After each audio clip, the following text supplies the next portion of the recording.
নবী সাল্লাল্লাহু আলাইহি ওয়াসাল্লাম বলেন, যে মানুষের মধ্যে দিল থাকে না সেই মানুষটা অহংকারী হয়ে যায়। যে মানুষটার ভিতরে দিল নাই সেই মানুষটা হিংসা বিদ্বেষে মেতে ওঠে সমাজে।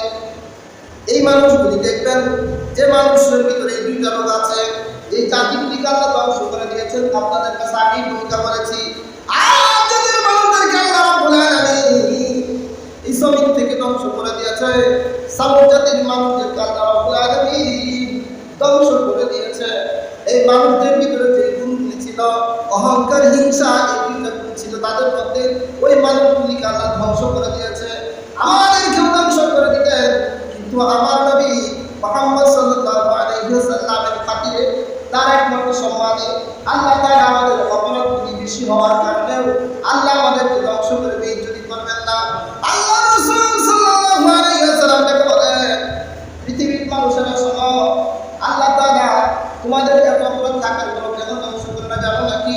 আমি নবীর কারণে আমাকে এই জমিনের মধ্যে আল্লাহ তাআলা রহমত দিয়ে পাঠিয়েছেন। ওয়া আরসালনাকা ইন্না রাহমাতাল লিল আলামিন। আল্লাহ আমাকে রহমত দিয়েছে। এই রহমতের চাদরে যারা আছে তাদের উপরে আল্লাহর আযাব গজব থেকে মুক্ত থাকে। এখন যারা রাসূলের আদর্শ মানে না, তারা কি এই রহমতের মধ্যে থাকবে? কথা বলেন, থাকবে? যারা থাকবে না, ওরা কি জমিনের ভিতরে ফেতনা আসবে না?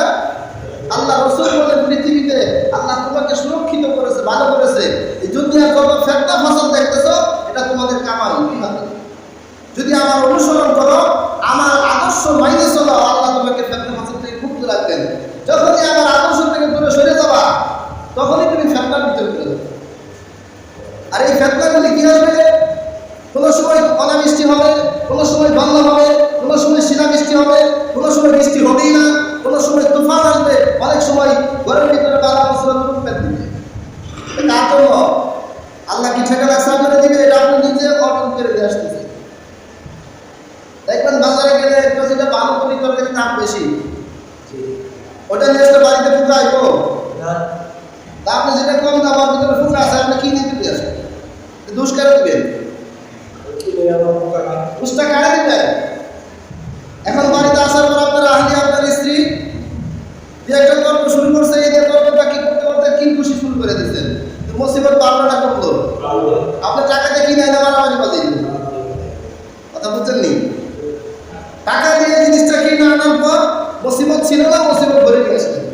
স্ত্রী একটু বলছে, আপনার মেজাজটা কন্ট্রোল নেই, দিয়ে একটা বসাই দিয়েছেন, এখন রান্না বান্না সব বন্ধ, এখন 2 দিন উপোস থাকেন, আছে না? এটাই। তাহলে আপনি টাকা দিয়ে মুসিবত কিনে বাড়িতে দিয়ে আসলেন, এটা আপনি 2 হাতের কামাই না? আল্লাহ কি দিছিল? বাজারে তো বাবুই বসেছিল, আপনি নিয়ে আসলেন না কেন? মুসিবত আমার নিজের হাতে কামাই, এই জন্য আমার সমাজে এরকম হচ্ছে। আসলে আল্লাহ তাআলা কি বললেন?